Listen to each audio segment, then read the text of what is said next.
இயேசு கிறிஸ்து நாமத்தினாலே உங்களை வர வைக்கிறோம். அந்த பாட்டு நல்லா இருந்துச்சு. ஜீவன் தந்தவரே ஸ்தோத்திரம். நல்லா இருக்கு. அவர் யாரு நம்மளுக்கு அந்த ஜீவன் கொடுக்க மாட்டாங்க. ஆனால் ஆண்டவர் இயேசு தான் நம்மளுக்கு ஜீவன் கொடுத்துருக்கிறாரு. கொஞ்ச நேரம் கண்களை மூடி அந்த ஆண்டவர் இயேசுக்கு நன்றி செலுத்துவோம். அவர்தான் அவ்வளோ நாளி நம்மளை வழி நடத்திட்டு வருகிறார். எல்லா கண்களை மூடி இயேசப்பா ஜீவன் தந்தவரே உமக்கு ஸ்தோத்திரம். எல்லா துதி கனம் மகிமை உமக்கு செலுத்துகிறோம் ஆண்டவரே. அல்லேலூயா. நன்றி அப்பா, நன்றி நன்றி நன்றி ஆண்டவரே. ஜீவன் தந்தவரே நம்மை தேடி நம்மை ரட்சித்துக்காக கோடி ஸ்தோத்திரம், கோடி ஸ்தோத்திரம்.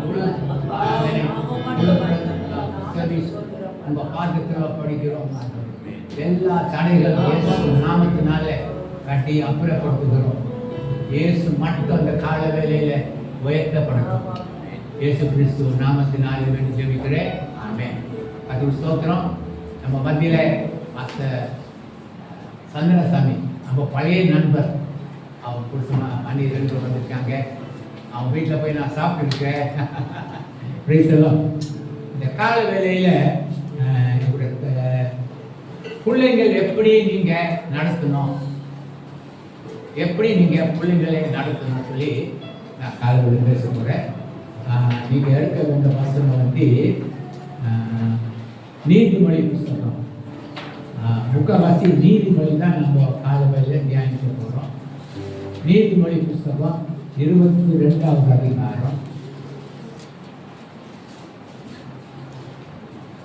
22 6வது வசனம். 6 அப்புறம் 15. பிள்ளையானவர் நடக்க வேண்டிய வழியிலே அவனை நடத்து. ஓகே. அவன் முதிர் வயதிலோ அதை விடாதிருப்பார். 15 பிள்ளையின் நெஞ்சில் மதியினம் ஒட்டியிருக்கும், அதை தண்டனையின் பிறகு அவனை விட்டு அகற்றும். ஓகே. கர்த்தருக்கு ஸ்தோத்திரம். ஜெபிப்போம். பிதாவே, இந்த வசனத்தை நீ ஆசீர்வதியும். வசனம் மூலமா ஒவ்வொரு உள்ளத்தில் பேசும் ஆண்டவரே. நடக்க வேண்டிய வழியிலே நம்ம பிள்ளைங்க நடக்குன்னு சொல்லப்பட்டிருக்கு ஐயா. பெற்றோர்களுக்காக நான் ஜபிக்கிறேன். இந்த கால வேளையில் ஆண்டவரே, இந்த பிள்ளை கடைசி நாளில் நம்ம ஜெபிக்கிறோம். நடக்க வேண்டிய வழியில நடத்தும். அவர் தவறான வழியில போக மாட்டான்னு சொல்லிட்டு இந்த வசனத்தை ஆசீர்வதியும். ஆண்டவர் இயேசு கிறிஸ்து நாமத்தினாலே ஜெபிக்கிறேன். ஆமென்.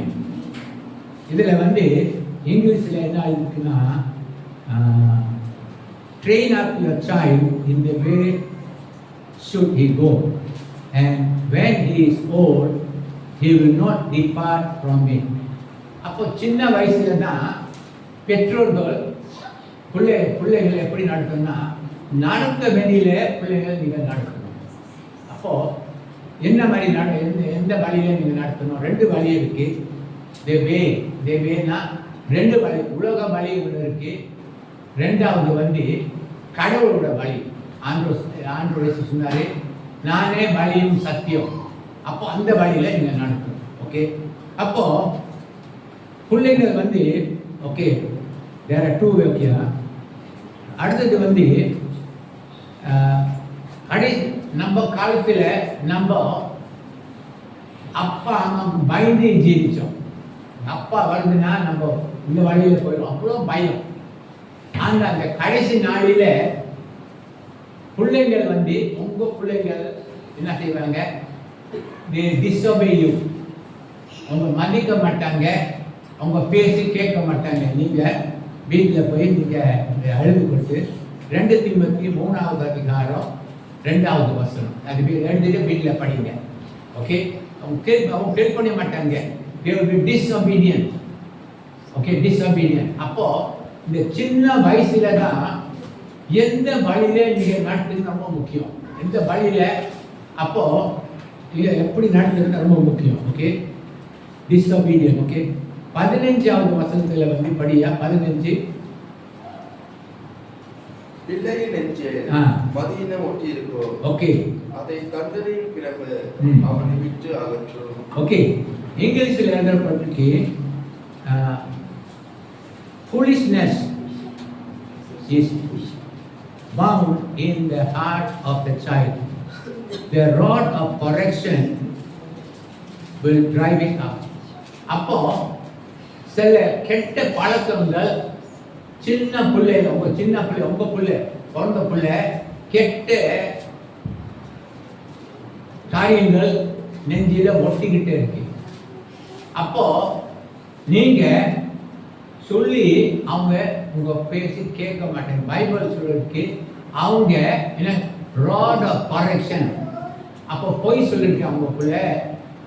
ரெண்டு காரியத்தை பிள்ளைங்க செய்வாங்க, பொய் சொல்றது, திருடுறது. ஓகே, அப்போ ரெண்டு காரியத்தை அவங்க செய்வாங்க. அப்போ அப்போ நீங்க உங்களுக்கு தெரியும்.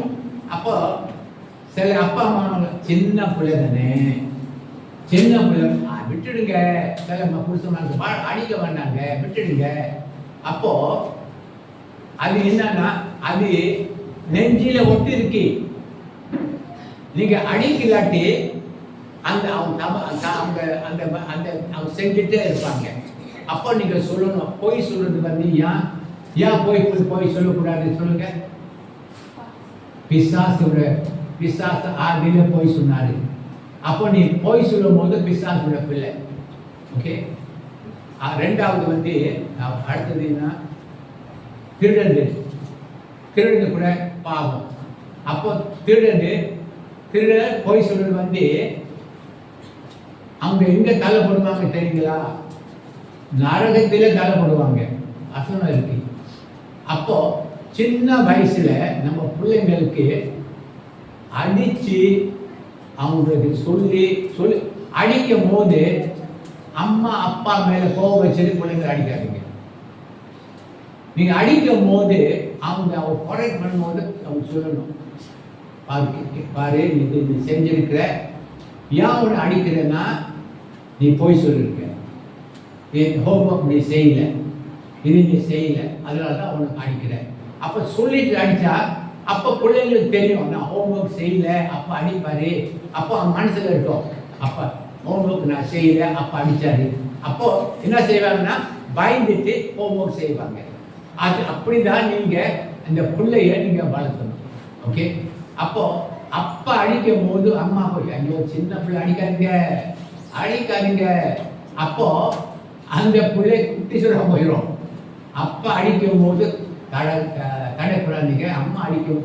ஏன்னா அந்த பிள்ளைக்கு வந்து சின்ன வயசுல நீங்க குறை கொண்டான்னா அவர் போய் சொல்ல மாட்டாங்க, கெட்ட வார்த்தை பேச மாட்டாங்க.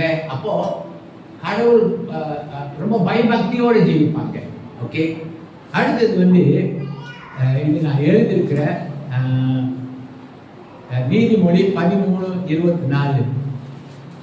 Spare the rod, spoil the child. Spare the rod, spoil the child. தமிழ்ல படியா? பிறமை கையாளாதவர் தன் மகனை பகைக்கிறார். ஓகே, அவன் மேல் அன்பாய் இருக்கிறவனோ அவனை ஏற்கனவே தண்டிக்கிறார். நீங்க அவங்க பிள்ளைய நேசிக்கிறீங்களா? கட்டாயம் நீ அவங்க தண்டிக்கணும். பிள்ளைங்க நேசிக்கிறீங்களா? கட்டாயம் இந்த பிள்ளை நீங்க தண்டிக்கணும். அப்போ நீ spare the rod means அடிக்கிறாட்டி you hate the child. Okay, அப்போ இதெல்லாம் வந்து ரொம்ப முக்கியம். கடைசியாக நீதிமொழி 23:13-14. நீதிமொழி 23:13-14. பிள்ளையை தண்டியாமல் விடாதே. ஓகே, அவனை பிறப்பினால் அடித்தால் அவன் சாகிறான். ஓகே, 14.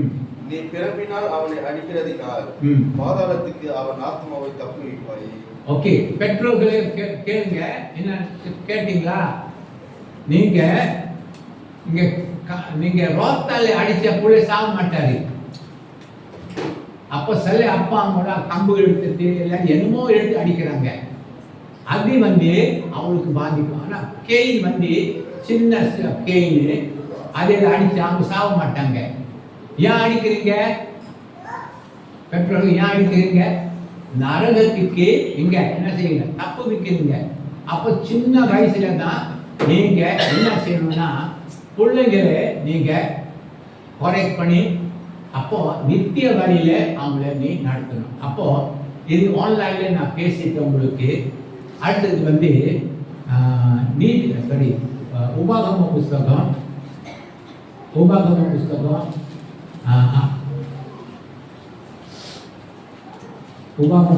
5வது அதிகாரம்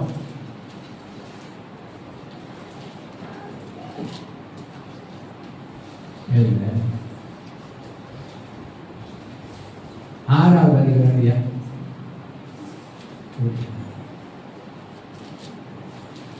6லிருந்து 5, 6, 7, 8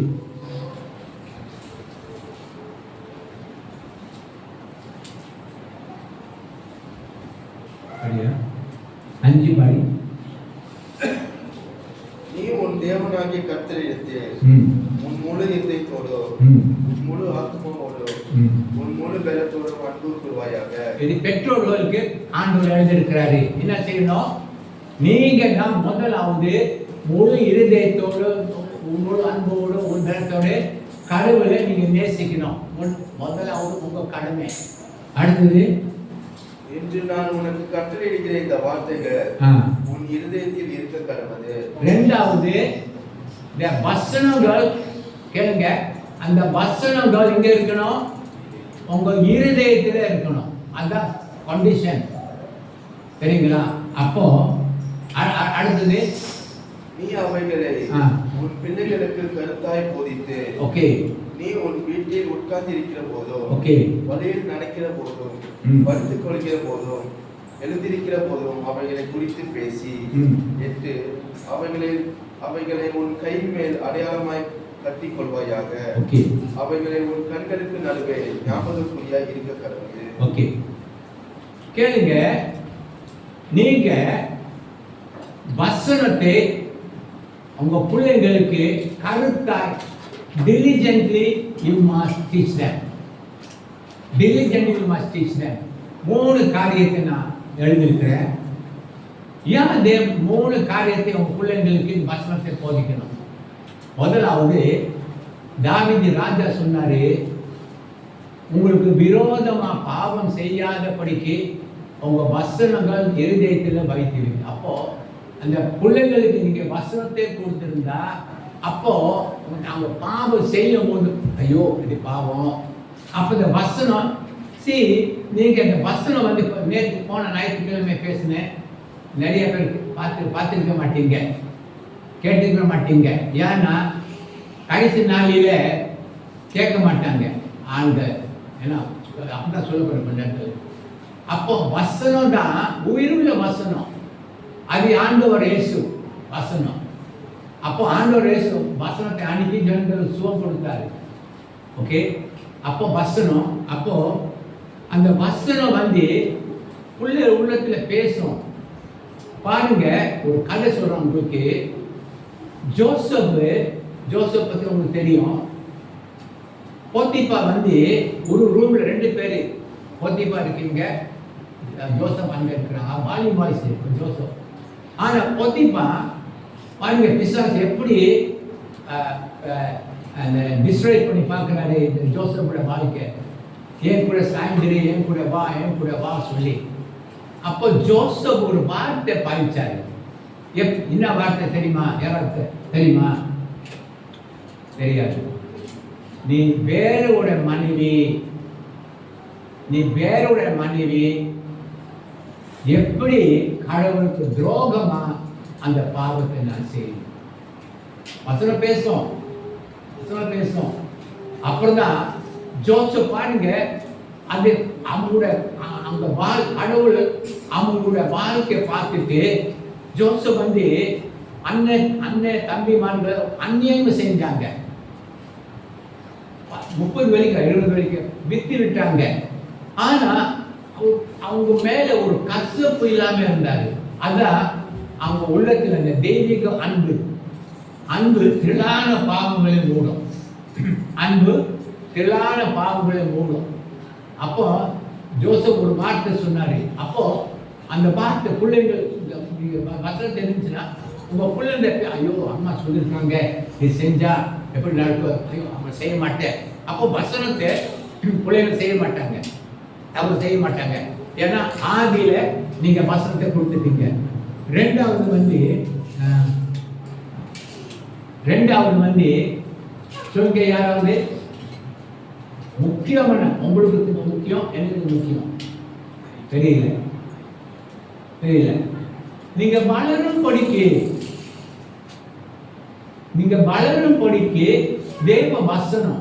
உங்களுக்கு ஒரு கேள்வி கேட்க போறேன் இன்னைக்கு. ஓகே, நீங்க வளரணும். பிசாச என்ன அவங்களோட எண்ணம் என்ன தெரியுங்களா? நீ வளரக்கூடாது. பிசாசு வளர்ந்துட்டா நீ என்ன செய்வ சொல்லுங்க? சிவன் நீ ரொம்ப வளர்ந்துச்சா பிசாசு ஒண்ணு. இப்போ நம்ம எல்லாரும் யாருக்கு எத்தனை பேர் பிசாசு பயப்படுறீங்க? நீங்க குழந்தையா இருக்கிறீங்க, பயப்படுறீங்க, ஐயோ பிசாசு, ஐயோ பயம். ஆனா பிசாசு உங்களை பார்த்து பயப்படுது தெரியுமா?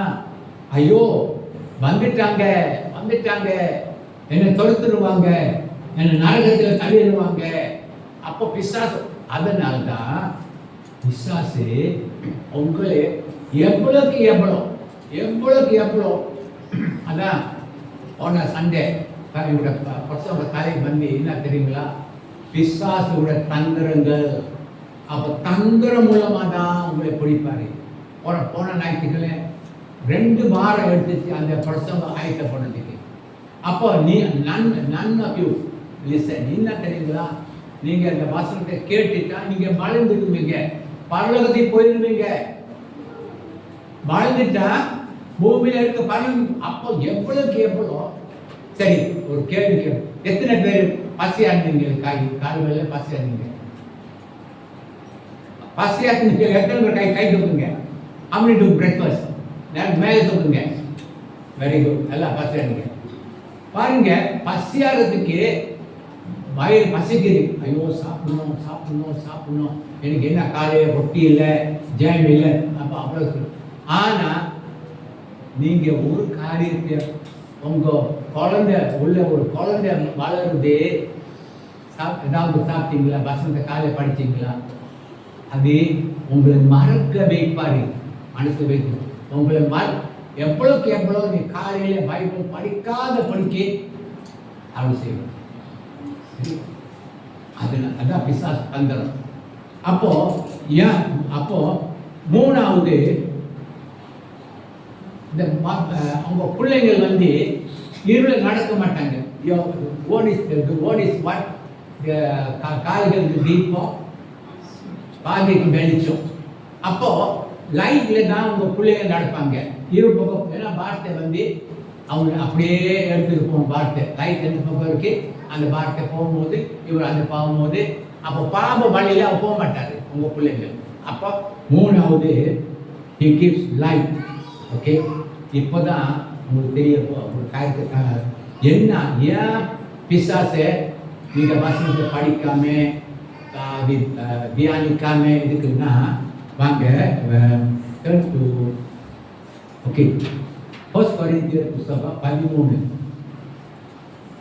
ரொம்ப முக்கியமான வசனம். 13வது வசனம், 3வது வசனம், ஃபர்ஸ்ட் கொரிந்தியர் 3. ஓகே, தயவு செய்து எல்லாரும் தொடர்ந்து வசனத்தை. பவுல் வந்து ஒரு கேள்வி கேட்கிறாரு. 3 வசனத்தை படியா, 1 2 3. மேலும் சகோதரரே, நான் உங்களை ஆவிக்குரியவர்கள் என்று எண்ணி உங்களுடனே பேசக்கூடாமல் மாம்சத்துக்குரியவர்கள் என்றும் கிறிஸ்துவுக்குள் குழந்தைகள் என்றும் எண்ணி பேச வேண்டியதாயிற்று. 2, நீங்கள் பலன் இல்லாததினால் உங்களுக்கு போஜனம் கொடாமல் பாலை குடிக்க கொடுத்தேன். இன்னமும் நீங்கள் மாம்சத்துக்குரியவர்களாய் இருக்கிறபடியால் இப்பொழுது உங்களுக்கு பலன் இல்லை. 3, பொறாமையோ வாக்குவாதமோ வேதங்களோ உங்களுக்குள் இருக்கிறபடியால் நீங்கள் மாம்சத்துக்கு உரியவர்களாய் மனுஷ மார்க்கமாய் நடக்கிறீர்கள் அல்லவா? ஓகே, 3 படிச்சிட்டியா? ஓகே, கேளுங்க. இதுல பால் சொல்றாரு, நான் ஆரம்பத்தில் உனக்கு பால் சாப்பாடு கொடுத்தேன்.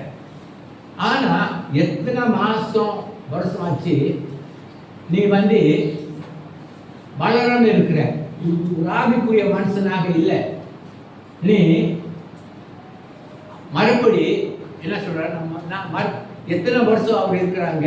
ஆனா அவர் போல் சொல்ற, நான் எரிச்சி உங்களுக்கு எரிச்சி நான் உங்களுக்கு கொடுக்க முடியாது, மறுபடியும் உங்களுக்கு பால் தான் கொடுக்கணும். அப்போ இதுல என்ன நடந்துச்சுன்னா, இவங்க பிசாசு, இதான் பிசாசுடைய தந்திரம். உங்க பிள்ளைங்கள் நீங்க ஆவிக்குரிய வாழ்க்கையில வளராத படிக்கு இதுதான் பிசாசு செய்கிறார். அப்போ இப்போ பாருங்க, நான் சொல்றேன் உங்களுக்கு, நீங்க வளர்ந்துட்டா ஆவிக்குரிய நீங்க வளர்ந்துட்டா இந்த சபை பத்தாது. அப்போ குழந்தையா இருந்தா குழந்தை என்ன செய்வோம், பால் குடிச்சுட்டு தான் இருக்கும். அப்போ நம்ம பால் குடிச்சுட்டு தான் இருக்கிறோம். ஏன்னா நீ வளரக்கூடாது.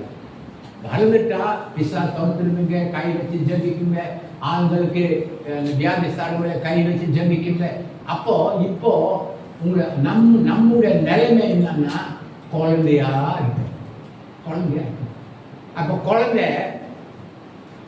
பிசினஸுக்கு போமா, போகாது. ஆண்களுக்கு சத்தியத்தை சொல்லுவாங்க, சொல்ல மாட்டாங்க குழந்தை. அதனால்தான் இது பிசாசோட தந்திரம். நீங்க 2வது வசனத்தை நீங்க படிங்க, இது கூட அதை பிசாசு தான் செய்கிறாரு. நான் எபிரேயர் புஸ்தகம் 5வது அதிகாரம்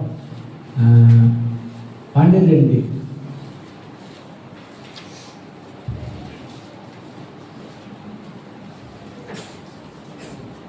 காலத்தை பார்த்தால் போதகராய் இருக்க வேண்டிய உங்களுக்கு தேவனுடைய வாக்கியங்களில் மூல உபதேசங்களையும் மறுபடியும் உபதேசிக்க வேண்டியதாக இருக்கிறது. நீங்கள் பலமான ஆதாரத்தை அல்ல, வாளை உண்ணத்தக்கவர்களுக்கானீர்கள். சேம் ப்ராப்ளம் பாத்தீங்களா? பால் சொல்றாரு, நீ எப்படி இருக்கணும், டீச்சரா இருக்கணும். நீங்க பெரிய மனுஷன். இப்ப வந்து நம்ம பிள்ளைங்கள் வந்து அதே மாதிரி குழந்தைங்க இருந்தால் சின்னபடி என்ன செய்வீங்க, அப்போ பால் 3 பேருக்கு பார்க்கறதுக்காக கூட்டிக்கிட்டே இருப்பீங்க. உண்மையா? இப்போ வளர்ந்தனால அவருக்கு வந்து உங்களுக்கு உதவி செய்கிறாரு. அப்பாவுக்கு 3 பிள்ளைகள் உதவி செய்கிறாங்க. அப்போ ஏசு அப்பா அவங்களை பார்த்துட்டு இருக்கிறாரு.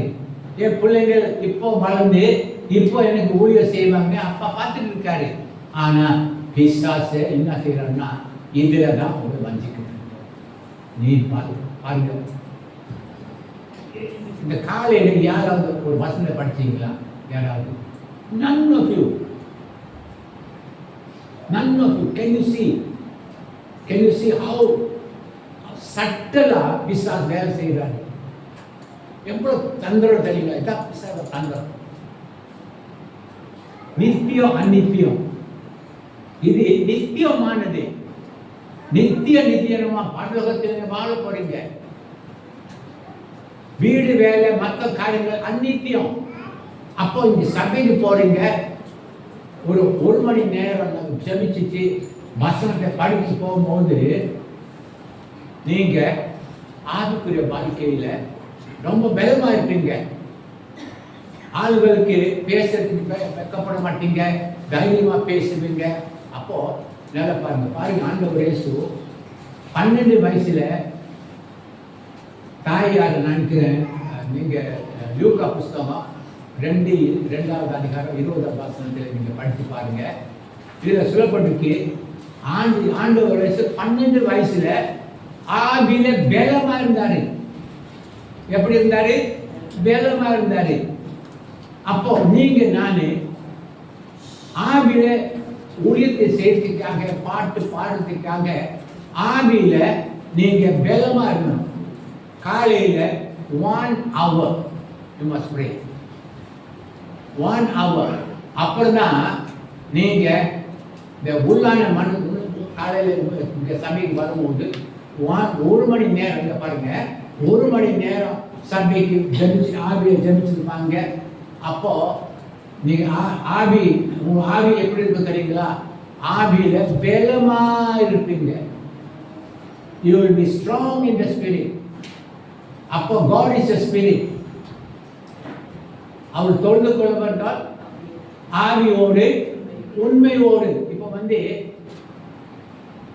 சரி எல்லாம் பாடுறாங்க, நம்ம பாடுவோம். ஆனா ஆவில நீங்க பாடும்போது தான் யூ கேன் சென்ஸ் காட். சி பேதுரு கிட்ட ஆண்டவர் இயேசு ஒரு கேள்வி கேட்டாரு. உலக ஜனங்கள் என்னை பத்தி என்ன நினைக்கிறாங்க? ஜனங்கள் என்ன சொன்னாங்க தெரியுங்களா? நீ ஜெரமையா, நீ ப்ராஃபட், நீ டீச்சர், எல்லாம் ஆல் தட் கிஃப்ட். ஆனா பேதுரு அவரே ஒரு டைம்ல மறுதளித்தார். He denied Christ. அப்போ இந்த டைம்ல he is strong in the spirit. என்ன சொன்னாரு? படிப்பு அறியாத மனுஷன் என்ன சொன்னாரு? You are the son of the living God. The son of the, நீ தேவகுமாரன் சொல்லும்போது உங்க உள்ளத்துல ஆவியானவர் சொல்வாரு. அதுதான் மெய்யான ஜீவனுள்ள தேவன். அந்த பாட்டு பாடும்போது ஜீவன் தந்தவரே உமக்கு நன்றி அழுதுட்டேன். அப்படியே அழுதுட்டேன். ஐயோ இதுதான் அந்த பாட்டு, ஜீவன் தந்தவரே. இதுதான் நம்ம ஜீவன் தந்தாரே. யார் தெரியுமா ஜீவன் தந்தாரே? உங்க அம்மா அப்பா எவ்வளோ நண்பராக இருந்தா காசு கொடுத்தா கொடுத்தாங்க, ஜீவன் கொடுனா கொடுக்க மாட்டாங்க. ரியலி. ஆனா இந்த மனுஷன் உங்களை நேசித்து அவர் ஜீவனை கொடுத்திருக்கிறாரு. ஐயோ நினைச்சாரு. அப்போ செகண்ட் சாங் நல்லா இருந்துச்சு. எல்லா துதி நானும் அவருக்கு அதான் நல்லா இருந்துச்சு. Very nice. அப்போ பிசாசு உங்களை அந்த குழந்தையா வச்சு வைக்கிறார் சரிங்களா? அப்போ ஒரு நான் முடிக்க போறேன். நாங்க இதுல ஆச்சரியப்படுங்க.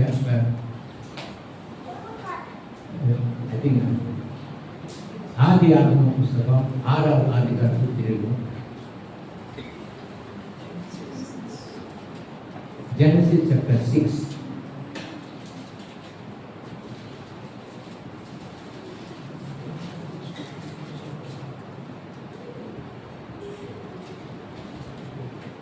பாருங்க, 1வது அதிகாரத்திலிருந்து 7வது அதிகாரம் படியா. ஆதியாகமம் ஜெனசிஸா 1வது அதிகாரத்திலிருந்து 1வது வசனம் 2வது 7 வசனம் வரை படி. 6வது சரியா? ஆதியாகமம். மனுஷர் பூமியின் மேல் பெருக துவக்கி அவர்களுக்கு குமார்த்திகள் பிறந்த போது 2 தேவகுமாரர் மனுஷ குமார்த்திகளை அதிக சௌந்தரியம் உள்ளவர்கள் என்று கண்டு அவர்களுக்குள்ளே தங்களுக்கு பெண்களை தெரிந்து கொண்டார்கள். 3 அப்பொழுது கர்த்தர், என் ஆவி என்றைக்கும் மனுஷனோடு போராடுவதில்லை, அவன் மாம்சம் தானே, அவன் இருக்க போகிற நாட்கள் 120 வருஷம் என்றார். 4 அந்நாட்களில் இரட்சகர் பூமியிலே இருந்தார்கள். பின்பு தேவகுமாரன் மனுஷர் குமார்த்திகளோடு கூடுகிறதினால் இவர்கள் அவர்களுக்கு பிள்ளைகளை பெற்ற போது இவர்களும் பூர்வத்தில் பேர் பெற்ற மனுஷராகிய பலவான்களானார்கள். 5 மனுஷனுடைய அக்கிரமம் பூமியிலே பெருகிறது என்றும் அவன் இருதயத்தின் நினைவுகள் தோற்றம் எல்லாம் நித்தமும் கொள்ளாததே என்றும் கர்த்தர் கண்டு 6 தாம் பூமியிலே மனுஷனை உண்டாக்கினதற்காக கர்த்தர் மனஸ்தாபப்பட்டார். அது அவர் இருதயத்திற்கு விசனமாயிருந்தது. 7 அப்பொழுது கர்த்தர், நான் சிருஷ்டித்த மனுஷனை பூமியின் மேல் வைக்காமல் மனுஷன் முதற்கொண்டு மிருகங்கள், ஊரும் பிராணிகள், ஆகாயத்தில் பறவைகள் பரியந்தமும் உண்டாயிருக்கிறவர்கள் நிக்கிரகம் பண்ணுவேன். நான் அவர்களை உண்டாக்கினது எனக்கு மனஸ்தாபமாய் இருக்கிறது என்றார். 8 நோவாவுக்கு கர்த்தருடைய கண்களில் கிருபை கிடைத்தது. 9 நோவாவின் வம்ச வரலாறு. நோவா தன் காலத்தில் இருந்தவர்களுக்குள்ளே நீதிமானும் உத்தமமா இருந்தார். நோவா தேவனோடு சஞ்சரித்துக் கொண்டிருந்தார். இதுல 2 கூட்டம். 1வது அதிகாரத்திலிருந்து 7வது வசனம் வரை ஒரு கூட்டம். இது குழந்தை கூட்டம். குழந்தை கூட்டம் என்ன செஞ்சாங்க தெரியுங்களா? அதான் உங்களுக்கு பெற்றோர்களுக்கு நான் கொஞ்சம் சொல்லிக் கொடுக்குறேன். உங்கள் பிள்ளைங்களுக்காக ஜபிங்க. இதில் பெற்றோர்களே நீங்கள் 2வது வசனத்தை எல்லாரும் படிங்க. மறுபடியும் படியா. தேவகுமார மனுஷகுமார்த்திகளே அதிக சௌந்தரியம் உள்ளவர்கள் என்று கண்டு அவர்களுக்குள்ளே தங்களுக்கு பெண்களை தெரிந்து கொண்டார்கள். ஓகே, போதும். அப்போ இவங்க வளர்ச்சி ஆவிக்குரிய வாழ்க்கையில இந்த கூட்டம் வளரல. அப்போ அந்த உலக ஸ்திரீகள் ரொம்ப அழகா இருந்துச்சு. எப்படி இருந்துச்சு? கண்ணுக்கு அழகா இருந்துச்சு. அப்போ அவங்க என்ன செஞ்சாங்க தெரியுங்களா? நம்ம யாரு? வெளிச்சத்தின் பிள்ளை. அப்போ வளர்ச்சி இல்லாதனால அவங்க அவங்களுக்குள்ள பொண்ணு எடுத்து இன்டர் மேரேஜ் அவங்களுக்குள்ளே கல்யாணம் பண்ணிட்டாங்க. ஏன்னா அவங்களுக்கு தெரியாது அவங்க கடவுளோட பிள்ளை, பரலோகத்தில் கடவுள் அவங்களுக்கு ஒரு இடத்த அவங்களுக்கு புரியல. அப்போ எதனால புரியல? குழந்தையா இருக்கிறாங்க, குழந்தை. அப்போ பிசாசு பார்த்து அழகா என்ன கண்ணுக்கு அழகு பார்த்த உடனே அவங்களுக்குள்ள எல்லாம் அவங்களுக்குள்ள கல்யாணம் பண்ணி எல்லாம் கல்யாணம் பண்ணிட்டு அப்போ ஆண்டவர் எவ்வளோ எச்சரித்தாரு. 3வது வருஷத்துல மை ஸ்பிரிட் நெவர் ஸ்ட்ரைக். கபலை எவ்வளோ கடவுள் முயற்சி எடுத்துல பிரிக்கிறதுக்கு முடியல. 7வது வசனத்தில் ஆண்டவர் சொன்னாரு, இந்த ஜனங்கள் எனக்கு விசனமா இருக்கு, அவங்களை நான் தெரிந்து கொண்டதுக்காக மனஸ்தாபப்படி சொல்லிட்டு சொந்த கையில அந்த கூட்டத்தை அழிச்சிட்டார். அந்த டைம் வந்துகிட்டே இருக்கு. ஒரு பாட்டு இருக்கு, நோவா காலத்தில் சம்பவம் போல் நடந்திடும் என்ற நாட்களிலே கொடித்தோ புசித்தோ பெண்கோ இதான் நடக்கும். இப்போ நோவா காலத்தில் வந்துகிட்டே இருக்கு. சபைக்கு சில சபைகள் என்னமோ சொல்லி கொடுக்குறாங்க, அசிங்கமான காரியங்கள். ஏன்னா உங்களை கடவுள்கிட்ட பிரிக்கிறதுக்காக. இப்போதான் நீங்க என்ன இருக்கணும்? காலி எழுந்து ஜபிக்கணும், வசனத்தை படிக்கணும், கடவுளுக்கு பயந்து பாருங்க. நோவா ஒரு ஆள் தான். என்ன நோவா குடும்பம் தேவோட சம்பத் கிருபை பெற்றுக்கொண்டாரு. கிருபை நம்மளுக்கு ரொம்ப முக்கியம். பாவம் பெருகிற இடத்துல கிருபை ரொம்ப முக்கியம். சுத்தி பாவம் ரொம்ப, நீ இருக்கிற இடத்துல சுத்தி பாவம் இருக்கலாம், கவலைப்படாத. ஆனா அந்த கடவுள் உங்களுக்கு கிருபை கொடுப்பாரு. To come out from that. You cannot fall. அந்த பாவத்தை விட மாட்டீங்க. கிருபை. அதான். அப்போ எத்தனை பேர் போனாங்க பரலோகத்துக்கு? 8 பேர். ஏன்? இவங்க குடும்ப ஜபம் மறுபடியும் பேசுவோம். நோவா எனக்கு சின்ன வயசுல இருந்து 2 வயசுல இருந்து பிள்ளை பிறக்கும் போது அந்த பிள்ளை யோபு பத்தி 10 பிள்ளைங்கள். யோபு ஒவ்வொரு நாளையும் கையில பிடிச்சி ஒவ்வொரு பிள்ளைங்க ஜெபிச்சிருக்காரு. ஆண்டவரே நீ கொடுத்த பிள்ளை, இந்த பிள்ளைங்கள் தவறான வழியில போகக்கூடாது, அந்த பிள்ளை நமக்கு பயந்து ஜீவிக்கணும். 10 பிள்ளைங்களுக்காக வசனம் சொல்லுது யோபு ஜபிச்சுட்டு இருந்தாரு. தாய் தகப்பன்மார்களே, உங்க பிள்ளைகள் பேர் வச்சிருக்க மேல வச்சிருக்க, ஐயா சப்பா 2 பிள்ளைகள் கொடுத்துருக்குற, இந்த பிள்ளைங்கள் தவறான வழியில போகக்கூடாதப்பா, இந்த பிள்ளைங்கள் உங்களுக்கு பயந்து ஜீவிக்கிறன்னு சொல்லிட்டு இன்னிலிருந்து ஒரு தீர்மானம் எடுங்க. வீட்டில் ஜப கூட்டம் பெய்யுங்க. புருஷன் மணி 2 பேரும் தான் பெய்யுங்க. பிகாஸ் என்ன ஆண்டவர் சொன்னாரு, என் வீடு ஜப வீடு. அப்போ ஜப வீடில் அப்போ தேவ பிரச்சனை ரொம்ப முக்கியம். அதிகமாக பிரச்சனை இருக்கா நோய் வராது உங்கள் வீட்டுக்கு, தெரியுமா? உங்களுக்கு தேவ பிரச்சனை இருக்கிற இடத்துக்கு பிசா தொல்லை வராது, நோய் வராது. அப்போது உங்கள் வீடு அவங்களோட வீடு. அப்போ இன்னைக்கு கடைசியாக முடிக்க பார்த்தீங்களா? கடைசியில் முடிவு நல்லா ஆரம்பித்தாங்க, எல்லா ஆர்டருக்குள்ளே வந்தாங்க, நல்லா பிடிச்சாங்க. ஆனால் கடைசியில் எப்படி பிரிஞ்சுட்டாங்க? வளராதனால ஒரு கூட்டம் பின்வாங்கி போய் ஆண்டவர் அவங்க அழைச்சி போட்டார். அதே காரியம் உங்கள் வாழ்க்கையில் வாழ்க்கையில் ஞாயிற்றுக்கிழமை நேரம் அதான் போன ஞாயிற்றுக்கிழமை சொன்னேன், காடி வச்சுட்டு நம்ம நம் 72ல் 50 years பேக் காடி இல்லை, பைஸ்கிள் இல்லை, எல்லாரும் நடக்கும். நடந்து சபையில் 3 சர்வீஸ், பைபிள் ஸ்டடி, அப்புறம் prayer meeting, main service. Pastor gate திறக்கிறதுக்கு முன்னே பெல்லாம் உட்காந்துருப்பாங்க. அந்த ஒரு பெஞ்ச் இருக்கு, அங்கே உட்காந்துருப்பாங்க. ஏன்னா அவ்வளோ தாகம் கடவுள் மேலே. இப்போ 50 years பேக்கா காடி இருக்கு. எத்தனை மணிக்கு வந்தீங்க இன்னைக்கு? தானே 8 மணிக்கு தான். 8 மணிக்கு போவோம். யார் செய்கிறார் அதை? யார் செய்கிறார் தெரியுமா உங்களுக்கு? உங்கள் பாப ஜீவியம். ஜபம் உங்கள் வாழ்க்கையில் குறையுது, அன்பு குறையுது. அப்போ அன்பு குறைய குறைய குறைய அப்போ ஜபம் குறையும்.